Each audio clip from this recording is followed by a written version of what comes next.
Hello everybody, E here. Welcome back to another book review. Today we are talking about Elizabeth McNeil's The Doll Factory. This is one of my favorite covers of the year. You see how it glistens in the light?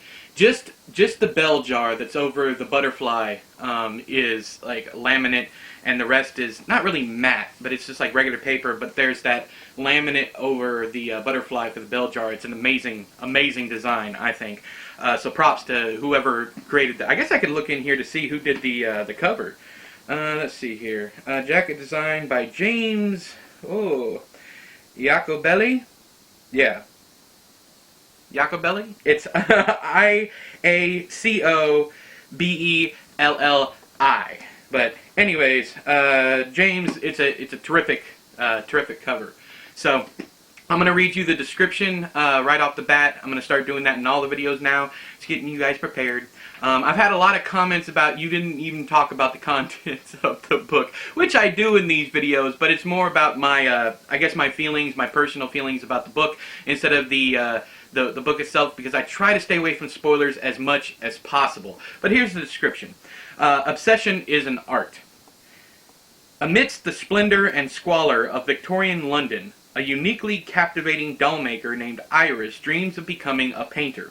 Silas, a curiosity collector enchanted by all things strange and beautiful, has plans for his future too. Intent on expanding his singular collection, he is searching for the perfect showpiece. A toothless urchin is privy to the ambitions of both Iris and Silas. The boy weaves through the alleyways, sewing doll clothes for Iris and providing Silas with unusual specimens. One afternoon, he heads for the construction site of the greatest museum London has ever seen. There, in the shadow of a vast glass palace, he introduces Silas to Iris for the first time. It is a meeting that changes everything. As Iris strives to make her mark on the artistic world, she is unaware that Silas is inching closer and closer to his own dream. To him, she is a beautiful butterfly, flitting around the streets of London.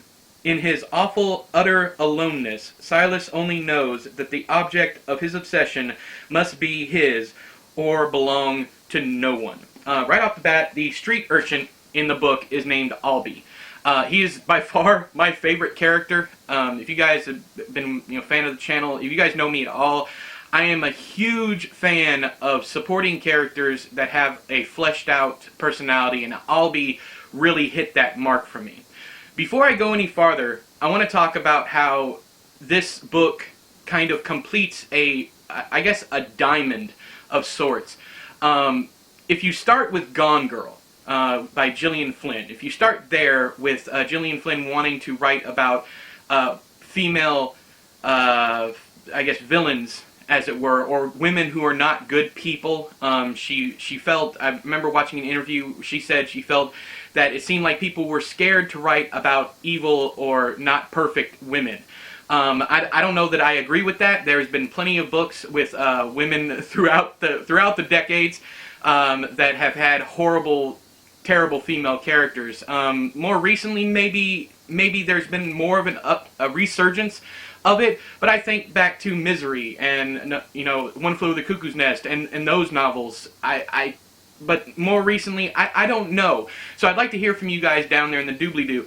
But Gone Girl seemed to bring that back to the forefront. The female character who is not perfect, I guess it is. But then you had You by Caroline Kepnes, who took the female character and had her be a very convoluted individual who was stalked by a madman. And you knew the entire time that she was being stalked. There was that evolution of the Gone Girl theme. If you want to start with Gone Girl, this is how I'm doing it to complete my diamond. So we got Gone Girl, then to You, then over to Our Kind of Cruelty by Araminta Hall. That one made you question who was the bad guy, who was the stalker, who was the prey, that kind of thing. And that was that in my mind. Well, actually, it was confirmed by Araminta Hall herself on Twitter. I was speaking to her there. It is a response to books like You and Gone Girl, but then you bring it all the way back around to The Dollhouse. Now you have to read all four of those books in that order to get the feeling that I'm talking about. It feels like, I guess, instead of a diamond, I want to think of it as a diamond, but it comes full circle. So you start with Gone Girl, go up to Caroline Kepnes's You, and then you have Araminta Hall's Our Kind of Cruelty, and then you end with The Doll Factory, and it seems like we are back to not square one. I don't want to say it as if it's a bad thing, but it seems like these 4 books almost form some kind of quadrilogy, I don't know how to pronounce that word, but like a 4-part series. They are not, of course, connected whatsoever, but thematically, I feel that it brings it full circle. So if you're interested in that, I highly recommend that you read those books in order. Oddly enough, they just all happen to be by female authors, but I don't really think that that is something that needs to be, harped on. It's mainly that I feel like all of these books might have inspired each other, and Elizabeth McNeil, I've had some contact with her on Twitter, but I haven't really asked her I haven't asked her any questions, because I don't know her and I don't want to seem, stalkerish. But all four of these books, they are about stalkers, whether it be, Gone Girl feels kind of like that from the female perspective, it's not really a stalker thing, it's more about the characterization, and then it's almost as if that female character evolves through each book. I don't want to say all these characters are the same, because they're not, but that's what I got from it. So, on with the actual review for this book. I loved Albie, Silas was great, and so is Iris. Iris had quirks that I enjoyed. I appreciated the fact that she had that one abnormality. They didn't mention it in the description, so I'm not going to mention it here. Silas was effectively creepy. I thought the entire book, I knew where this was going. I thought for sure, because I had read those other books, and I thought for sure that this was going to carry on that theme, and it did not. Each one of these books that I was talking about earlier, they all end differently. And it's so rare for me nowadays to find thrillers that surprise me. In fact, I just got through DNFing The Chain. I DNF'd a John Sanford book. All these books just felt so predictable to me, whereas these didn't. By the way, I hated Gone Girl. I keep pointing up here. I don't know if I'm going to put a picture there or not, but I hated Gone Girl, and I loved the other 3 that I mentioned. I think the other 3 did Gone Girl, the themes, the thematic elements did much better than Gone Girl, in my opinion. If you love Gone Girl, that's fine. The progression of the characters and the character development is amazing. I especially liked Iris's arc, as it were. I like where she starts and where she ends up. I love how the book ends. Like I said, because it wasn't predictable at all. I had no idea where it was going. With Silas is more of he's not really a stationary or sedentary character, but he has less development than Iris does. Iris kind of comes out of her shell, as what, talking about the butterfly here, kind of like from the cocoon to the butterfly.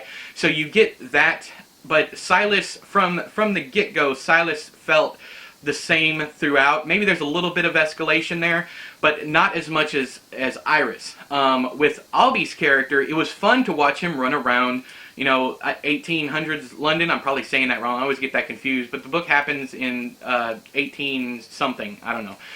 Or is that the 19th century? I'm not sure. It's the 1800s. I got that right. It's the 1800s, 19th century? I don't know.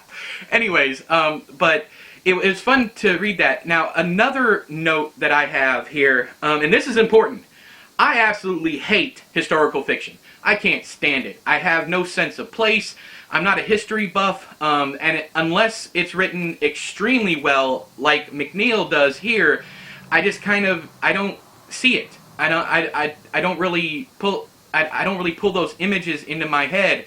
But with this one, I was put in that place. I was put in London during that time. The Great Exhibition was fantastically described. Everything that went on in the city of London period during that time frame, I saw it, and unfortunately, I smelt it too. There is some visceral descriptions of the type of filth of that time period in London, and visceral things that give me that kind of reaction that physically make me to cringe or just cringe. I appreciate wholeheartedly. And there's several scenes in here. There's also a major character death. I'm not going to spoil it for you, but there's a major character death that completely destroyed me. I was mad. I almost put the book down. I'm just talking about, for a time and then picking it back up again. But I pushed through. I ended up reading the book in about 4 days. I tore right through it. Loved every minute of it. Even the character death was good in the way that it spurred a reaction from me. Anyways, so that's my review for The Doll Factory. I got this book free for review from Atria Publishing. Thanks again for that. I have not loved all of Atria's books that they have sent me, but I have loved far more than I have disliked, and they are doing an amazing job with thrillers. So if you see anything thrillerish coming from Atria, I highly recommend that you pick it up. This is one of those books that I think it's up there with Fashion Victim by Mina Akhtar for being my book of the year. It's very close. I'm not sure. I'm kind of wishy-washy on that, but these are the two books that, other than The Institute by Stephen King, these are the two books that I love the most this year. And it's just going to be whatever sticks with me into December. But if you read The Doll Factory, if you have, let me know down there in the doobly-doo. Let me know what you thought about it, whether you liked it, whether you disliked it. If you liked it, let me know why you liked it. If you disliked it, tell me why you disliked it. Let me know all that down there in the comments below. But until next time, I have been E, you have been you. This has been another book review. I'll talk to you guys later. Bye-bye!